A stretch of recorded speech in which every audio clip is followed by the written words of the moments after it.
Those who know me would say that I genuinely like to break rules, so it's very funny that I'm sitting here talking about rules, but now I think, well, I'm in a position to make rules. I'd rather be a rule maker than a rule breaker. Number one, which is a weird one, it's sleep.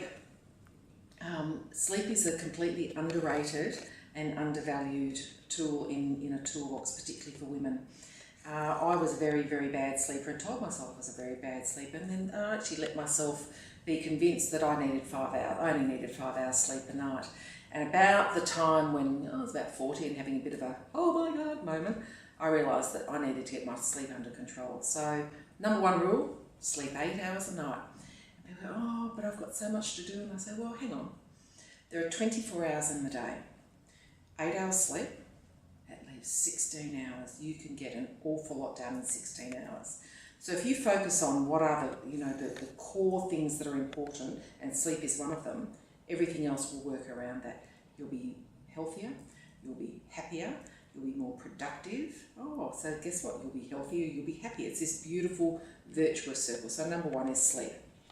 Number two, know your values. And this is even the very start off to that deep purpose work I had talked about previously. If you know your values, you can apply them in your career, in your life, in your relationships, pretty much everything.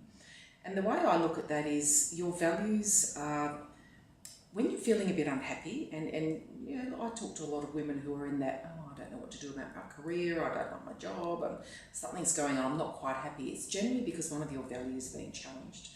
So get underneath what that is and start to do that self-discovery. So, and I talk about what are values, and there are lots of different methodologies in how to discover your values. You only have to Google, how do I figure out my values on the internet, and you can get there pretty quickly. But it's not a tick and flick kind of exercise. I would recommend taking some time doing it. But I heard a great, I think it was actually my MBA a couple of years ago, I heard someone say, look, your values are the things that you cannot leave behind. Okay, and I said, okay, if someone gave you a sum of money that was so extraordinary, so let's say $30 million, they said, Michelle, here's $30 million, and you must never, ever use that value, be guided by it, be upset by it ever again.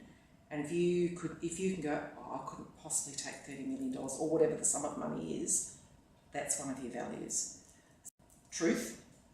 Truth is my number one value, and it's not about just telling the truth. I want to be told the truth as well.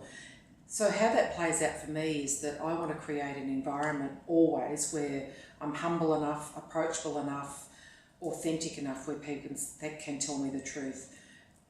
Great leaders can be surrounded by sycophants and a lot of yes people. So and you can see the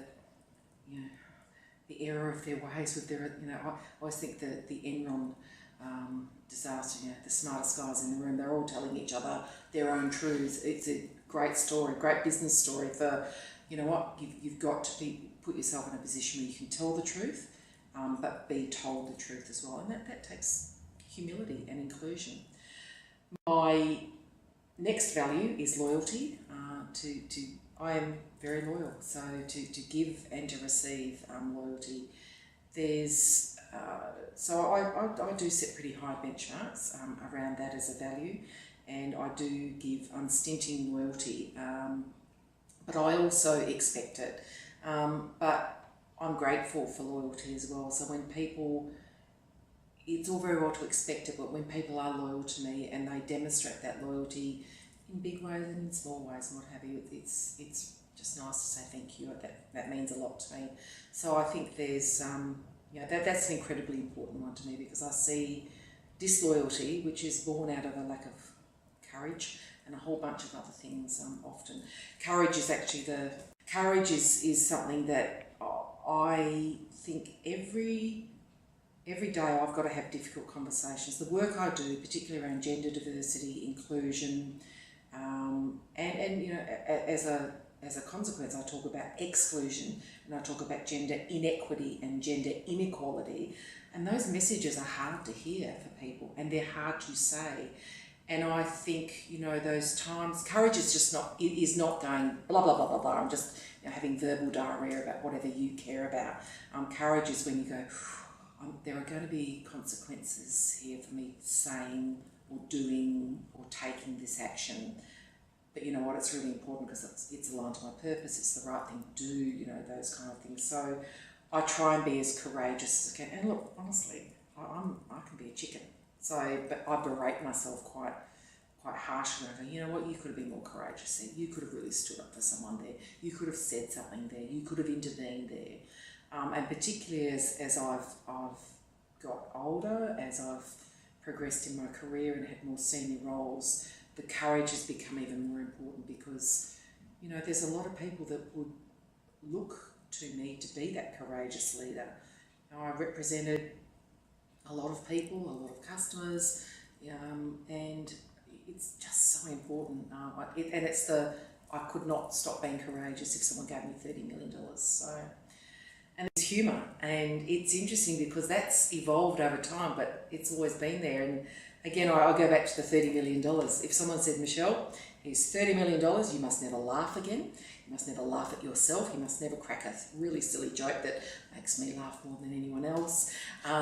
You know, just I think humour is I realise it's been a really good tool in my toolkit as well. So it's a value because I think life's too short.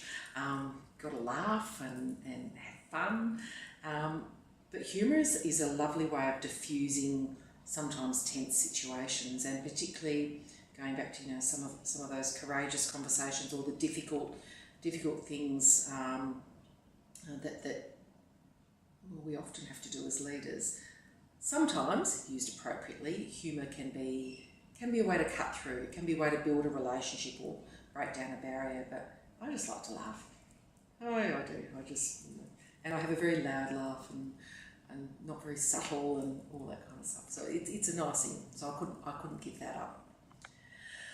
Now, have a go. I don't want to talk about risk because I think risk has lots of connotations around it, but have a go, have a crack. I've always lived by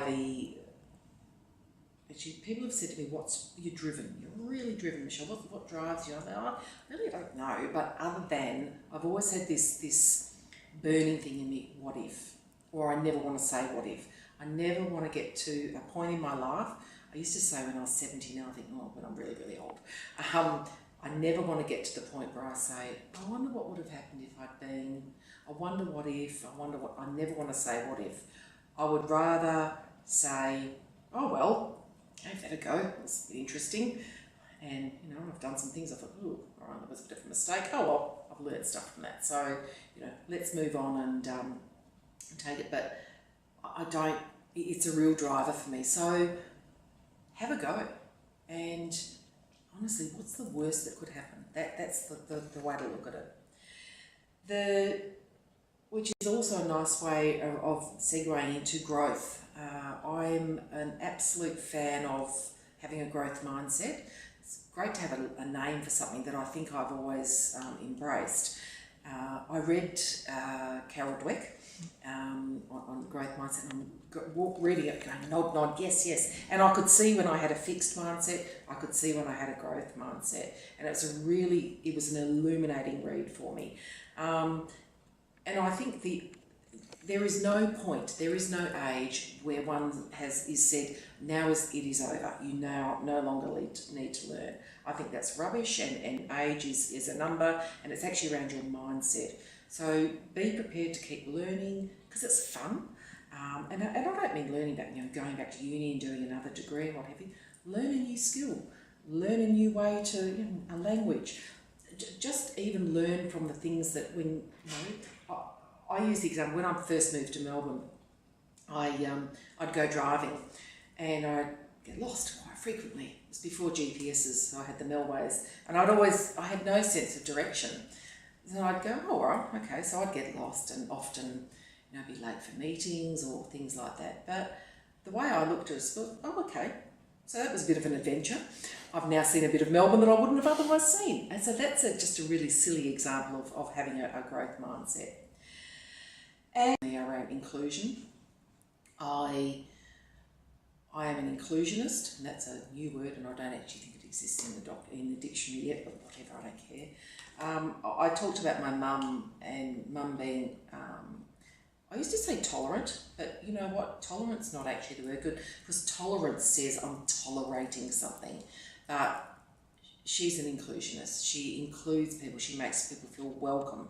People come to her home and she makes sure they're okay and they're looked after and all those kinds of things. And I've always tried and strived to, and I haven't always been successful, to be as inclusive as I can. And I think as a leader and as a decent human being, inclusion's a really, really important thing. So a really good question to ask, I ask myself and I ask others, who have you included today? And it's a really nice way to start thinking about, so how could I, and it's like extending the hand or,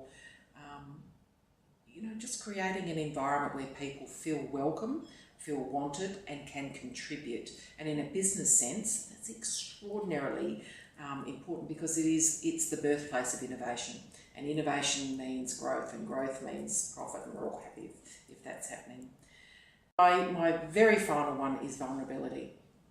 And I'm a new convert to vulnerability. In fact, I'm just about to giving a talk on Sunday at a women's retreat around vulnerability as a game changer. I locked myself down so tight for so many years with all of my armour and being tough and, invincible and formidable and someone who gets stuff done. And, through a range of conversations and gradual dawning and then a couple of big aha moments, I realised that by preventing myself from being hurt or vulnerable or, open to any kind of emotional negativity, I was also shutting people out from who I was and what I could give. So for those who are really serious about getting to know themselves, find my purpose, what am I here to do in life? Gee whiz, research vulnerability. And Brene Brown gives the best TED talk on vulnerability. Invest 20 minutes of your life watching that TED talk, and if you're like me, it'll start a journey of, I wonder what I can do to break down those barriers. So that's the top 10 according to Michelle.